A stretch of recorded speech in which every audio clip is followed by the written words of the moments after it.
Assalamualaikum warahmatullahi wabarakatuh. Perkenalkan, nama saya Indana Zulfa, NIM 43030200025. Saya dari kelas 2A PMI.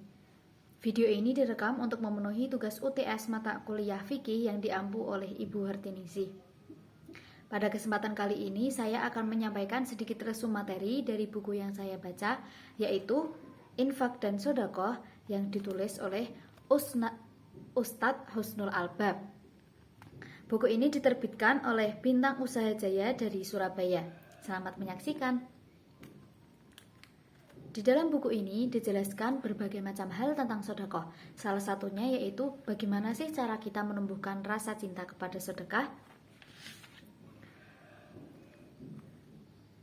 Bab 1, rahasia di balik sedekah. Kunci kemuliaan harta. Ada dua hal yang harus kita perhatikan dalam menjalankan hidup. Yang pertama yaitu dalam urusan dunia, kita harus membayangkan bahwa kita itu hidup selamanya. Hal ini akan menjadikan kita bersemangat dalam bekerja dan menghilangkan rasa malas. Kemudian yang kedua yaitu untuk urusan akhirat, kita harus membayangkan bahwa kita itu akan mati besok. Sehingga hal ini akan mewujudkan rasa khusyuk dalam beribadah, bersemangat untuk memperbaiki diri dan banyak beramal soleh sebagai bekal persiapan untuk menghadapi kematian dan hari akhir.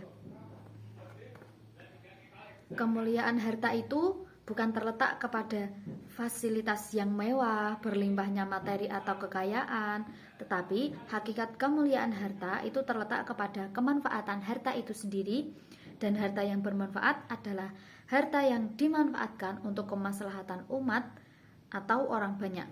Inilah inti daripada sedekah. Apa sih sesungguhnya yang menjadi tolak ukur seseorang itu kaya atau miskin? Jadi sesungguhnya yang menjadi tolak ukur apakah seseorang itu kaya atau miskin, yaitu terletak pada hatinya. Kekayaan itu terletak pada kepasrahan dan keluasan hati dalam mensyukuri nikmat Allah Subhanahu wa Ta'ala. 2. Sedekah sebagai bentuk rasa syukur. Siapa sih orang yang paling hina di muka bumi ini? Yaitu mereka yang diberi tetapi tidak tahu bagaimana caranya berterima kasih. Mereka yang menerima kebaikan tetapi tidak tahu, mereka lupa siapa yang memberi kebaikan tersebut. Bahkan mereka mengingkari pemberian tersebut. Mereka inilah orang-orang yang mengkufuri nikmat. Allah Subhanahu wa Ta'ala sangat membenci orang-orang yang mengkufuri nikmat dan tidak mau bersyukur dan tidak tahu bagaimana cara mensyukuri nikmat yang telah diberikan oleh Allah. Ketahuilah bahwa mensyukuri nikmat Allah itu bukan hanya sekedar mengucapkan tahmid atau alhamdulillahirabbil alamin yang tertuang dalam lisan saja, tetapi harus diwujudkan ke dalam bentuk yang lebih nyata. Agar rasa syukur itu lebih bermakna dan bernilai. Apabila rasa syukur hanya diucapkan dalam lisan saja, maka tidak lain hal itu hanya seperti buah bibir semata. Adapun salah satu cara atau bentuk implementasi rasa syukur adalah dengan cara bersedekah.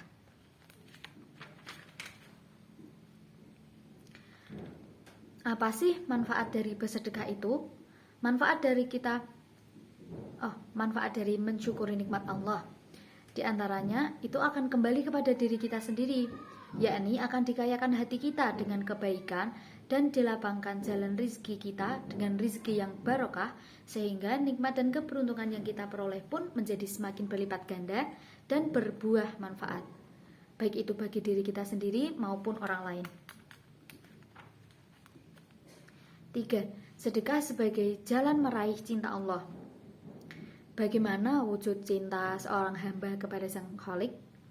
Yaitu adalah dengan mencintainya secara utuh, baik itu segenap jiwa, raga, dan harta yang kita miliki, tunduk dan patuh dalam penghambaan semata hanya karena Allah Subhanahu wa Ta'ala. Ketahuilah bahwa cinta itu bukan hanya sekedar kata-kata dan teori belaka, tetapi harus dibuktikan dalam tindakan yang lebih nyata sebagai wujud cinta itu sendiri. Maka bohong besar bahwa mengatakan cinta kepada Allah tetapi dia tidak melakukan apa-apa. Bagaimana sih sikap kita kepada orang yang kita cintai? Tentunya kita akan berusaha menjadi yang terbaik di matanya. rela berkorban, dan melakukan segala macam hal yang orang kita cintai itu sukai. Padahal seringkali orang yang kita cintai itu berpaling, menolak, bahkan menyakiti kita sebagai orang yang mencintainya. Lantas bagaimana jika rasa cinta itu kepada Sang Kholik atau Allah Subhanahu wa Ta'ala? Tentunya tidak akan demikian. Allah akan lebih mencintai hambanya yang mencintainya, akan memberikan penghargaan, akan menghargai hambanya yang mencintainya dengan sebaik-baik penghargaan. 4. Sedekah melembutkan hati. Sesungguhnya fitrah hati manusia itu cenderung kepada kebaikan, kehalusan, dan kelembutan. Akan tetapi, mengapa manusia seringkali condong kepada hal yang buruk? Hal ini tentunya karena disebabkan manusia itu memiliki hal yang disebut dengan nafsu.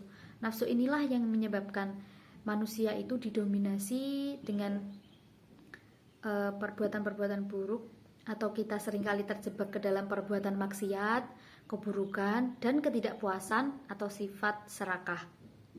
Jika dibiarkan berlarut-larut ke dalam perbuatan buruk atau keburukan, maka hati kita akan menjadi tumpul dan mati. Apabila hati kita tumpul dan mati, ini akan menyebabkan kita menjadi gelap gulita dan jauh dari taufik serta hidayah Allah Subhanahu wa Ta'ala, sehingga kita akan tersesat dan tidak bisa membedakan mana itu yang hak dan yang batil, mana yang baik, mana yang buruk. Na'udzubillahi min dzalik. Sesungguhnya kemudian apa hubungannya antara kelembutan hati dan amaliyah sedekah? Sedekah merupakan bagian dari latihan untuk memperhalus dan melembutkan hati. Mengapa demikian? Karena dengan bersedekah kita itu dapat melatih kepekaan hati. Dengan kita semakin banyak bersedekah, maka kita akan mudah tersentuh manakala melihat saudaranya tertimpa kesusahan dan kesulitan. Orang yang gemar bersedekah tidak akan membiarkan saudaranya kelaparan. Semakin orang banyak bersedekah, maka ia akan memupuk rasa belas kasih dan kelembutan hatinya dengan baik. Dan jika hati itu semakin menjadi lembut, maka ia akan mudah mengenali kelembutan dan kehalusan zat maupun sifat Allah, sehingga ia akan hidup dengan kekayaan hati yang luar biasa.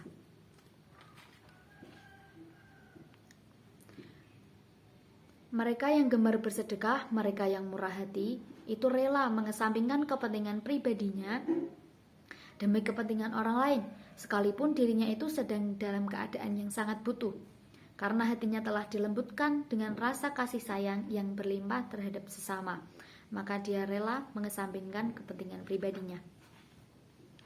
5. Sedekah sebagai penolak bala dan penyembuh penyakit. Setiap keimanan itu butuh dibuktikan kebenarannya, dan salah satu cara untuk mengetahui kebenaran iman tersebut adalah dengan Allah itu menurunkan musibah, bala, dan kesempitan sebagai ujiannya. Maka barang siapa tetap kokoh dalam menjalani musibah tersebut, maka mereka adalah orang-orang yang beruntung.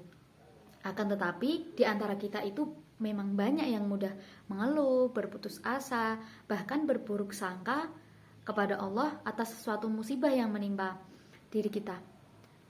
Atau mungkin seringkali bersuudzon Allah tidak sayang kepada kita atau hal yang lainnya.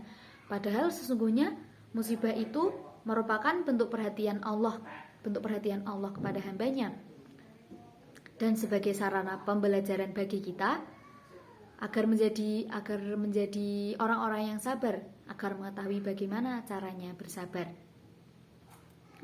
Sebab derajat mutakin itu hanya diberikan oleh Allah kepada orang-orang yang memiliki kesabaran yang luar biasa. Manfaat bersedekah. Bab 2, manfaat bersedekah. Etika bersedekah. Dalam menjalankan sedekah itu tentu memiliki etika atau hal yang harus diperhatikan dan dilaksanakan agar sedekah itu dapat membuahkan hasil yang baik. Yang pertama, sedekah harus dilaksanakan dengan ikhlas. Yang kedua, sedekah itu tidak menyakiti perasaan orang yang menerima sedekah.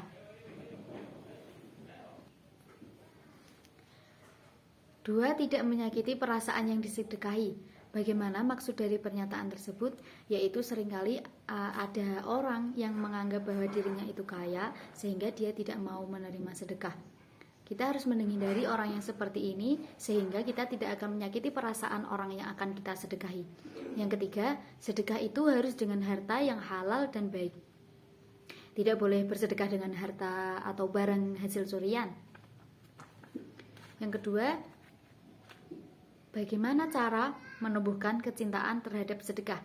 Cara-cara menumbuhkan kecintaan terhadap sedekah yang pertama yaitu mengetahui keutamaan-keutamaan dalam bersedekah. Yang kedua, banyak membaca kisah kedermawanan Nabi dan Rasul agar kita dapat mengambil hikmah atau pelajaran. Banyak sekali kisah-kisah yang terdahulu tentang orang-orang yang dermawan atau gemar bersedekah. Mereka mendapatkan balasan-balasan yang baik oleh Allah. Apabila kita sering membaca kisah-kisah tersebut, maka akan menumbuhkan rasa keinginan kita untuk mengikutinya dan kegemaran untuk bersedekah. Yang ketiga yaitu jangan takut miskin karena bersedekah. Sesungguhnya sedekah itu tidak menyebabkan kita miskin. Bahkan dengan bersedekah itu dapat melipat gandakan harta yang kita miliki. Allah akan memberikan balasan kepada kita yang gemar bersedekah. Yang selanjutnya, menjauhkan diri dari penyakit cinta dunia atau hubud dunia. Dengan kita bersedekah, itu akan menjauhkan kita dari cinta dunia atau hanya mengejar dunia saja, melalaikan akhiratnya. Dengan kita bersedekah, kita dapat menyembuhkan penyakit itu. Yang kelima yaitu banyak melihat ke bawah. Dengan kenikmatan yang telah kita terima, kita harus banyak melihat ke bawah, bahwa masih banyak orang yang ada di bawah kita. Banyak mereka yang lebih membutuhkan atau banyak mereka yang hidupnya tidak seberuntung kita. Maka kita harus menolong mereka yang hidupnya kurang beruntung tersebut. Sekian, kurang lebihnya mohon maaf. Wassalamualaikum warahmatullahi wabarakatuh.